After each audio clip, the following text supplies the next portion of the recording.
another episode of Reiley's Roundup, and I'm so excited to get to know Jonathan Shores a little better. He's with the G3 Community Service nonprofit. Hey, Jonathan, thanks for coming. Hey, thanks for having me. Let's just get into it. Okay, yes. We've had a couple Zoom meetings, and I just did not grasp who Jonathan Shores was. So you've got these really cool tattoos. Mm-hmm. You got some tattoos on your fingers, yes. And you have this scrunchie that is an animal print. I mean, let's get down to it. Where are you from? I don't know if we have enough time. I know. Do we have enough time? No. So the quick story is I was born in Puerto Rico. Yeah. And then I was adopted as a baby in Illinois. And so with my adopted parents, we moved from all over the place to land in Maryland for a few years. And then I moved to Virginia in right around 2007. So okay, why Virginia? I had one of my very best friends was here and working here. Okay. And I was lucky enough to have a contracting job like so many people do here. Yeah. That they needed somebody up in Northern Virginia. So I said, I'll do that. So I moved to Northern Virginia. Okay. And then when that contract was over, I just stayed. When did you find yourself at G3 Community Service? 2 years ago. 2 years ago. 2017. Can you tell us a little more about how you Of found course. your way there? Yeah. So I met Vernon Green Jr., who's the founder of G3 Community Services, and he's also the CEO of G Cubed Enterprises Inc., which is a government contracting company. And he had started his for-profit company as soon as he got out of the military, like the same month. Okay. And then a year following that, in 2015, he actually started the nonprofit sector with G3 Community Services. And as he did mentoring through that, both of veterans and of students. Yeah. He created a program called Extraordinary Young. It started off as Extraordinary Young Men and then went to include both male, female students. So it turned into Extraordinary Young Minds. Okay. And as that was kind of picking up, he was realizing, being dual-hatted is very difficult to be able to do at that level. So he was looking for some help to be able to kind of drive the nonprofit into another level. And I happened to just be having a conversation with him, let him know I had done some of that kind of work. Yeah. And we ended up making a pretty good team. So the G3 Community Service really focused on veterans exiting the military and what their life would be like. How do they adapt? And tell us a little more about kind of like what that part of it focuses on. Yeah, that is one of our programs called Project Destiny. Very near and dear to Vernon's heart as a former Army warrant officer. Yeah. You said Army warrant officer. Warrant officer? Yeah. Wow. And so, and he had been, he had a long military career, and as often happens once you get out of that environment, he was still ready to look for things to do, looking for missions to accomplish. And so he started his contracting business that way, but always having an eye towards helping other veterans who maybe came out of the military and didn't have an idea or didn't have resources or didn't take advantage of things that they, maybe they didn't know things that were available to them to help them along that road. So he coined the program Project Destiny to be able to transition. And it could be as simple as we'll help you learn how to interview for a job, fill out your resume, that sort of thing. And that's where Project Destiny really came from, was his heart to help other people along that road. It's really a population that people don't realize there's some and resources missing. Yeah. It's huge. I mean, we have 5 or so different bases in like this region. And, I think that's fantastic what you guys are doing, but you kind of talked a little bit about exploring different areas in 2020. What a year to do it, but what have you guys kind of evolved into? Yeah, so we did have a really big foothold and really some strong momentum at the end of 2019 in some of our STEAM education and character development after school programs. We started doing that in elementary schools at the end of 2018, at the beginning of that school year. And we had gotten a lot of interest from the superintendent, a lot of the principals and administration from the local elementary schools. Is that in Stafford County? Okay. Yep. They were inquiring about it. We were able to provide the program at no cost to the school, so it was something that was able to really help the school as well. Okay. But of course, in early March of this year, cut off at the knees, no longer able to, students weren't in school.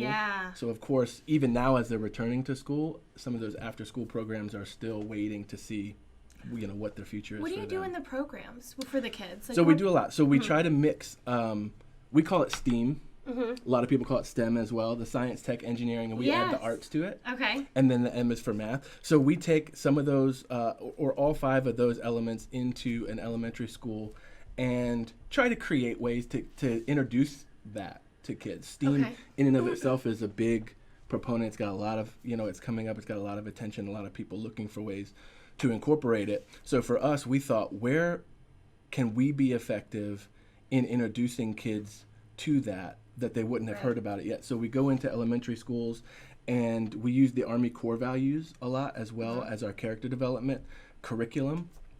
And so we're there, and half the time we're able to play games with kids or introduce them to things, help them use resources to get them curious about science, tech, engineering, arts, and math. See what they're actually interested in and what they gravitate towards.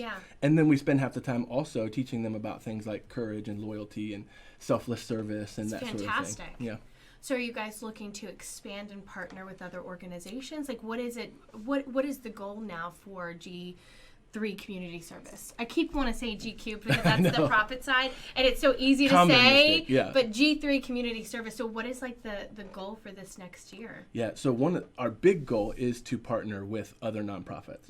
To be able to, if somebody comes to us with an issue or a need, and we don't look to be able to form another program to be able to fill that need. The first thing we want to do is go to another company or organization that's already doing that and figure out a way to best team up. And sometimes that means we step out altogether, once it gets rolling.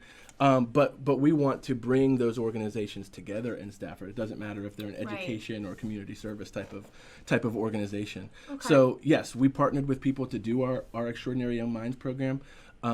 In 2020, we found that we were doing a lot more community service, traditionally community service-based things, bringing food to underemployed or unemployed folks, looking for ways to help people, whether it is groceries or medication or jobs. You have to find the place where the need is, and then you kind of just hunker down and get there and find out the best way to help folks. So that's what we've been doing this year, and probably a lot next year as well. So for the part that deals or tries to offer the resources for the people that are exiting the military, is that something that the resources are available to anyone in the United States, or do you guys focus primarily on this region? Is there anything online that if someone's maybe not in this area, they can still benefit from what Vernon's knowledge has? Yeah, so there are a lot of things, and G Cubed does them. They do what's called a business roundtable at G Cubed, and if you follow either G Cubed or G3CS on Facebook, you'll be able to see some video clips from some of these. Now, of course, they're all virtual right now, which has really been a good thing because we didn't have to cancel these types of things. But that's Vernon, the CEO, and his COO, Wendy Maurer. That's, who has access to a company's CEO and COO, on a regular basis. Not a regular basis, but even in this sort of context where you're sitting at a table and you can ask your business questions. You can ask, how can I further my business? I'm thinking about starting a business. And you can really get some advice from not people who just know, but people who do it and have done it every day. So what is your website? So our website for G3CS is g3cs.org. And you can read all about our programs on there. You can see a bunch of the stuff that we've been doing. And we even have an archive of newsletters so you can see what's happened, throughout the past year. Okay, because I, of course, my mind's going, I have some people that I think you need to get in contact with about the youth and the nonprofit side and partnering up for next year. But also I know some people that are trying to make headway on that area for the military, the veterans that are exiting, and the people that just might need that extra resource or what you guys offer, but they might not live here. And so that's so exciting. So do you guys fundraise? Do you do any events? How do you? So this year's been tough, obviously. But in previous years, yes, we do some fundraisers because we do hope to partner with organizations in and around Stafford, and we really do use that as a focal point. It's the idea of giving back where you are. So if we just picked up and moved the organization to somewhere in Ohio, we would do the same thing there. We would focus on that point there.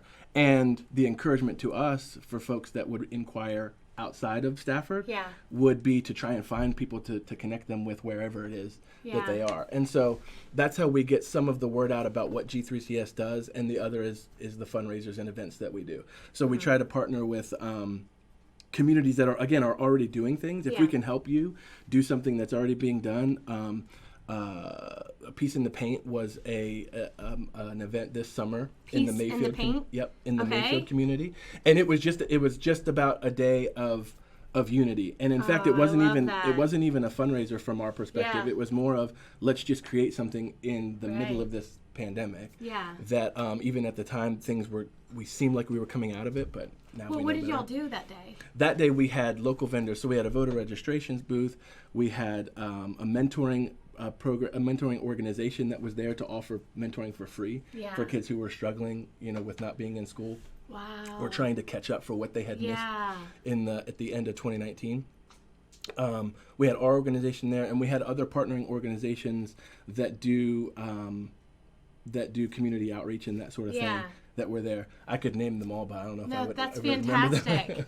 So what do you think it was here that made you guys go towards the youth? You had something probably solid, especially with his experience, his knowledge, what he does on the profit side with the military. So why do you think you started to focus on the youth? So so for me personally, I'll answer in the conversation that Vernon and I had before I ever started was what's kind of cliche at this point is to be the person that you needed when you were younger. Yeah. If you could identify what would it have been to pique your curiosity, give you drive and motivation, at least even giving you the understanding that yes, you can do this. Yeah. Doesn't matter what it is in that area, but when you grow up, you can design iPhones, work on tanks, be in the military, be an actor, actress, whatever it is that you want to do, you can do it. And having that thought that you want to be that mentor for somebody else really drives it. And then when you look at starting in elementary schools, it was the introduction portion. Yeah. Let us, plant the seed, if you will. And then as you move on, hopefully there's always something about where you came from, where you started that you remember that brings you, all the way through. That's fantastic. Yeah. So what age were you when you were adopted? A baby. You were a baby? Yep, I was an infant, yep. And so why did you guys move around so much? So my adopted dad was in the Navy. Okay. Yep. That makes sense. So I was adopted in Illinois, and I think we went to, when I was a baby, we may have even gone up to like Wisconsin. Yeah. But as I got a little bit older, I can remember moves to Tennessee and Massachusetts and then Maryland. That's interesting. Yep. Where was your favorite place? Out of that you all can of remember? those places, Yeah. my favorite place, oh gosh, a couple for different reasons, but probably the most we lived in a place called Billerica, Massachusetts, which is like 20 minutes out of Boston. Yeah. And I was this little 4-year-old that learned how to roll his O's and be North Billerica. I was like, wait a second, what did you just say? So say something real quick with that northern accent. Yeah, I'm from North Billerica. Oh my God! And so you roll in your eyes. Yeah. Oh, my son's right around that age. He's 5, but I can see it. Yeah. You got to tell us more about your tattoos now. Oh yeah. Now okay. give us some of the stories. So we have. That's a great segue. Yes. Yeah. Go ahead. So I am, my original heritage is Puerto Rican, native of Puerto Rican. So that's the Taino tribe. Okay. That was there when Columbus landed in Puerto Rico. Yeah. And and I've been doing some ancestral history. So cool. looking for biological family and that kind of thing, and just doing history into where I came from and who I am. And so my wife and I run Spartan races, the obstacle course races. Yes. And she is much better at it than I am. That's nice of you. But I gave it a try. At least you can admit it. I think I'm retired now, if I can convince her I'm retired. There's usually an excuse as to why she's better, but you just laid it out there. Yeah, it just is. She'll beat you up when you get home. That's right.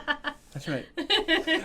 But we did, if you do a 3-race combination, they call it a trifecta. Okay. And so we went and did a trifecta in a place I had always wanted to go in Hawaii. Oh, man. That's so cool. And you're running in this park where they film Jurassic Park and all these things. So it's these big mountains. It's this whole thing. And but we decided when we were done that we were going to get a tattoo to commemorate it. Okay. So I have the Taino tattoo, which is where you started. And this is a little hanu. It's the Hawaiian turtle here. And then it's all connected by water. That's so awesome. Yep. I mean, you've got this vibe going on. What are we going to call it? I don't know. You've got a scarf, you got a cool vest and a shirt, and then another shirt, and then your tattoos. It's been called homeless chic. No, I don't know if that works. No. We're going to go with some boho, the men's boho version. We'll take and that. your hair. And so one more about what is that? This. Yes. This is my wedding ring. Can you put it up there? That is so cool. Yes. So what is it? We have matching. It's a skull. Yeah, is it someone's bones? Yeah. God. There we go. Yes. Because, and the reason for it was, in Spartan obstacle racing, there is a race called the Death Race. Oh, wow. And my wife said, don't you want to run the Death Race with me? And I said, no, it's called the Death Race. Yeah. I don't want to run it. But she is committed to running it. She was going to run it this year. It got canceled due to COVID. But when you win, and not everybody wins. This isn't the race where everybody wins and gets a medal. Yeah. There's only a handful of winners. And when you win, you don't get a medal. You get like a skull. Oh, like of something? I hope not. I'm fairly sure it's not real, but it wouldn't surprise me. It's in Vermont every year. That's interesting. Yeah, every year. And it's one of these things where like only a handful of people qualify to even do it, and then only a handful of them ever finish. Yeah. So we got the idea from there to like commemorate that experience, the Spartan experience as a whole, that we would get wedding rings that were like a king's skull and a queen's skull. That's cool. Yep. All right, and then the scrunchie. Why? This is from my niece. Yeah. My niece who left it at our house over Thanksgiving, and I said, "This is mine." It's now. nice because let's put it up real quick. Right, can you do a quick man bun? I don't know. Are you good at that? I have no idea. Vernon, who earlier didn't know the year he was born, we've decided he's 29. Look at that. That's is it? Yes, and that's how I remember Zoom calls. You're just sitting up. I didn't see anything, and just the very professional. Yeah, very. No, it's not that it's little not, did you know. I think professional needs to go to this. I like it. I'm down with that. All right, so if you had something to leave the people that are listening, if they want to help out, if they're struggling right now with a purpose or wanting to do something more for the community, what would you tell them? I would say that there is nothing too small when you're community focused that you can provide. So if it's finding a food distribution center and you're just giving a couple of cans of soup or beans or whatever it is that you have, we all, when we stop and think about it, have more than we really need. And especially during this time, there are large groups of people in and around our community that's not a reality. They don't have the things that they need from day to day. So join us, join the rest of the community in finding areas where you can give what you have plenty of or what you have enough of to get you by, to give to those who don't have what they need. Especially during the holiday season, right? Especially during the holiday season. Hit them with your website one more time. Yes, the website is g3cs.org. What we have coming up this month is we're doing a toy drive with the Stafford County Sheriff's Department. So in the next couple weeks, in fact, we're going to start this week. You can use the G3CS headquarters. Our address is on the website, and you can bring a toy, a brand new toy, gently used toy, and drop it off there. I have some pictures that we'll put up online today. The sheriff had their Fill a Cruiser event this weekend, and it went crazy. The room that they have is packed full of toys, and we're going to take those out into the neighborhoods in a couple weeks and give those to some of those families. What a time to give back to the community, man. Well, thank you so much for coming. I'm excited. We'll have you back. We'll get an update for next year because I've already got some plans for you, and we'll have a nice update. But thank you, everyone, for joining us. We'll be back next week with another episode of Reiley's Roundup.